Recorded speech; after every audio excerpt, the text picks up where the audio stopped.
हा सांगा, तुम्ही हा अपघात पाहिलेला आहे, कसा अपघात झाला, काय झालं? पहिल्यांदा ते आलेलं विमान आणि पहिल्यांदा असं वरून गेलतं, तेव्हा ते चांगलं होतं. नंतर आम्ही घराच्या बाहेरच होतो, आम्ही गुरांना खायलाही टाकलं आणि घरानंतर आलो तर आम्ही बाहेर होतो आणि ते विमान गेलेलं असं खालून आलेलं आणि खालून असं ते खालून आलं आणि ते बरोबर वरती जायचं, ते असं खाली त्याला अटॅक झालं. ते बरोबर म्हणजे 8:45 तेव्हा वाजलेल्या आणि त्याचा म्हणजे आम्ही पाहिलं, पण एवढा मोठा त्याचा असा स्फोट झाला ना, ते आमच्या घरापर्यंत आला.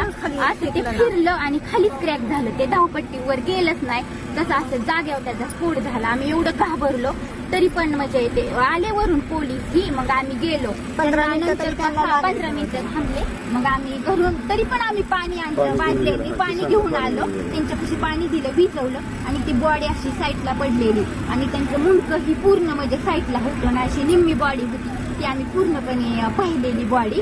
आणि नंतर ते म्हणजे कापड वगैरे, मग आम्ही ब्लँकेट ही सगळं गुंडाळायला दिली आणि तसं झाल्यानंतर 15-20 मिनिटांनी मग ते गाडी आली आणि ती बॉडी अशी गुंडवून नेली.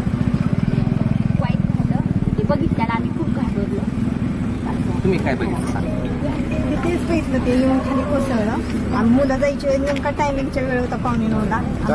खाली कोसळला, असा भडका झाला, चाक येऊन माझ्यापर्यंत आलं तिथं घरापाशी. काही आम्ही घाबरलो, पोरही आम्ही पळत सुटलो, पण काहीच उपयोग नव्हता तोपर्यंत. ते पर्यंत सगळं हे झालं होतं, बस्ट झालं होतं. आम्ही म्हणजे काहीच करू शकलो नाही, आता फक्त पाहिजे जागेवर गेले. काहीच राहिलं